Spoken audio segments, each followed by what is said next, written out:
Fisika. Ya, dunia kita diatur oleh fisika.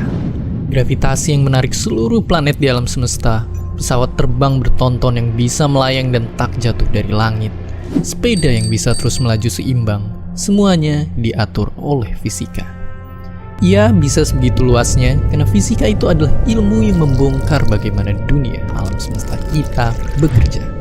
Mulai dari materi terkecil di alam semesta, hingga objek super raksasa seperti galaksi, mencoba menelusuri awal akhirnya semesta ini, hingga memprediksi akhir dari semuanya. Tapi juga membantu bagaimana hal sehari-hari bisa bekerja, termasuk juga untuk hal-hal yang menembus batas masuk akal. Fisika adalah ilmu tentang segalanya.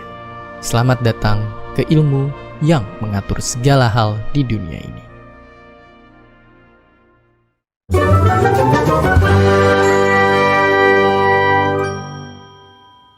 Bayangkan mempelajari fisika itu kayak kalian menjadi detektif.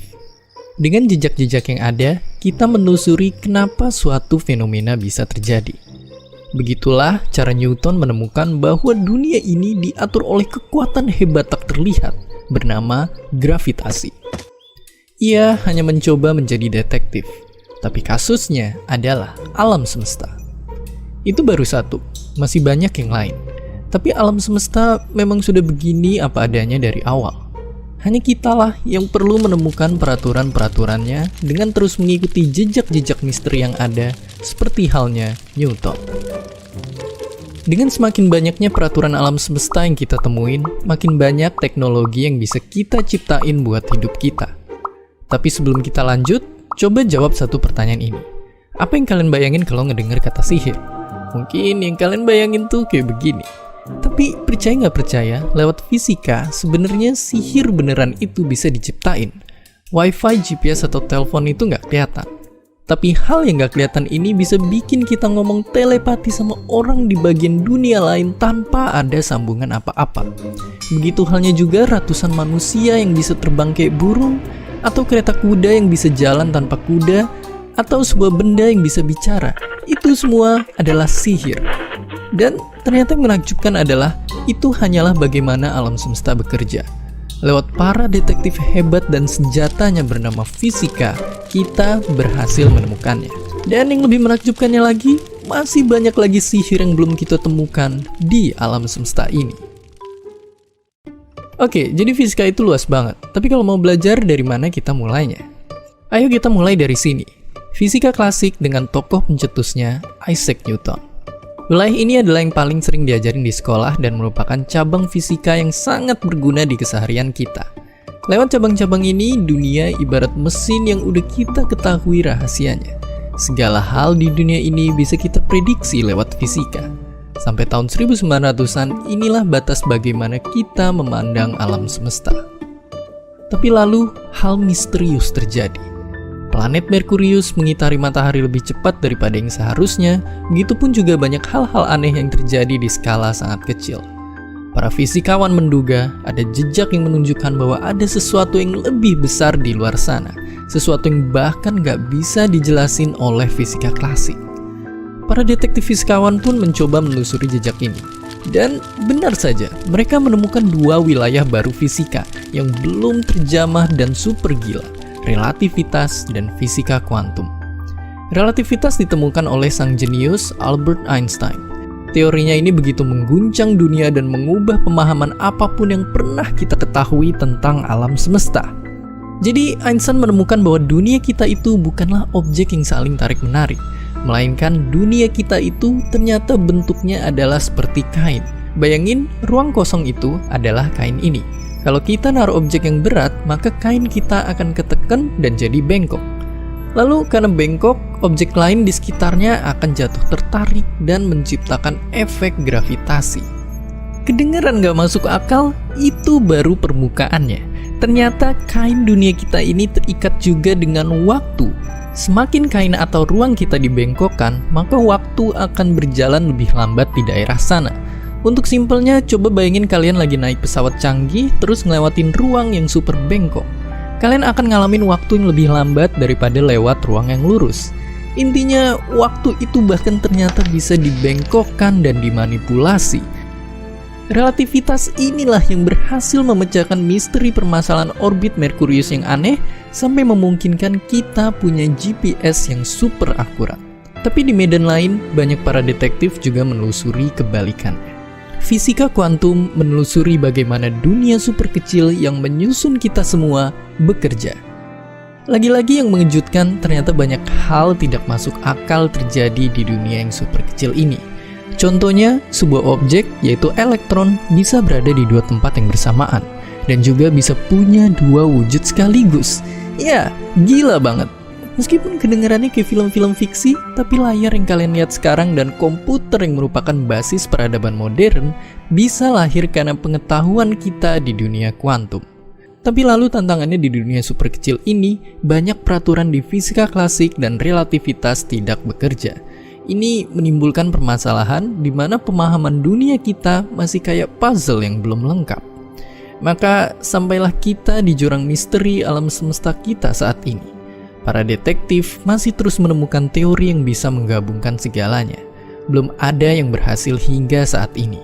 Masih banyak jejak-jejak misterius yang tersisa, yang salah satunya menunjukkan bahwa kita hanya baru menemukan 5% dari peraturan alam semesta ini.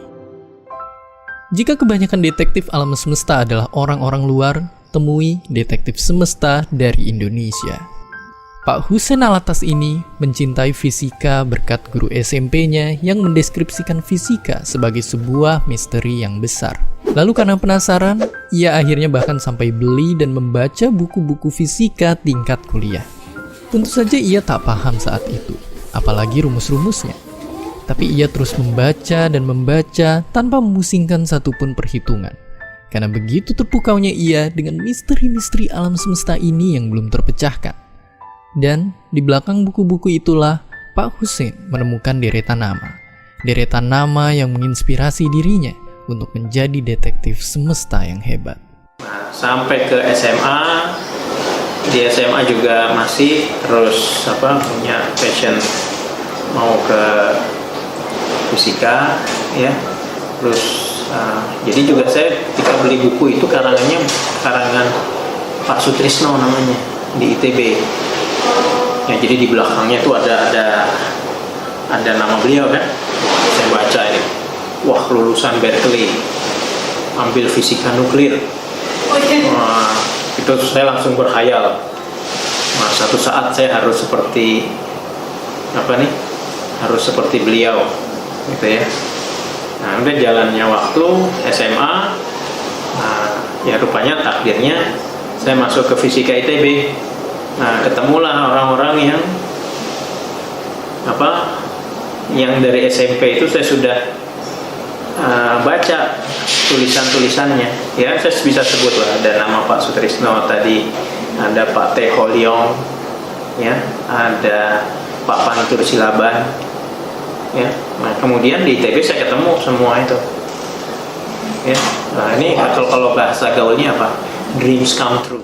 Berjuang selama 15 tahun, Pak Hussein tak pernah lelah untuk terus bertanya dan mencari tahu tentang semesta ini. Hingga akhirnya ia mendapatkan gelar doktornya. Lalu, lewat perjuangannya bertahun-tahun meneliti terus misteri alam semesta dan juga mendidik detektif-detektif selanjutnya, Pak Hussein akhirnya diangkat menjadi guru besar. Ya, sebuah gelar tertinggi yang bisa dicapai di dunia akademik. Semua itu dijalaninya dengan satu bekal utama, kecintaannya pada misteri dalam fisika. Ia pun punya misi untuk mencetak detektif-detektif semesta berikutnya. Kalau ia jatuh cinta lewat buku, kedepannya fisika pun juga bisa diajarkan lewat film. Saya suka dengan imajinasi film Star Trek, Star Wars. Kemudian kemarin yang paling realistis itu Interstellar. Ya, itu yang paling realistis dari semua film yang ada. Terus kemarin ya Avenger. Ya. Saya tahu itu salah, fiksi. Satu hal yang begitu besar yang bisa kita pelajari dari fisika adalah selalu telusuri akarnya, seperti halnya detektif. Gak cuma untuk fisika, prinsip ini akan berguna untuk sepanjang hidup kalian. Prinsip ini jugalah yang mengembangkan fisika yang awalnya dibilang cuma sekedar teori menjadi ilmu yang bisa begitu bermanfaat lewat ilmu teknik. Dari perjalanan luar angkasa hingga robotik. Sampai untuk membuat video game hingga kebutuhan pertahanan. Semuanya butuh bekal ilmu fisika. Dan ilmu fisikalah yang akan menjadi obor bagi para detektif semesta untuk terus mengungkap lebih banyak misteri semesta ini yang seperti makin tak masuk akal. Justru proses misteri inilah yang disebut oleh Einstein menjadi keindahan fisika. Jadi bagi kalian yang suka bertanya tentang misteri alam semesta ini, janganlah takut untuk mengejar fisika. Bergabunglah menjadi salah satu detektif semesta ini. Lalu siap-siap untuk episode selanjutnya karena kita akan membahas sebuah ilmu yang bisa mencampur adukan elemen-elemen dunia ini. Menjadi sesuatu hal yang baru yang tak pernah kita bayangkan. Inilah dia, kimia.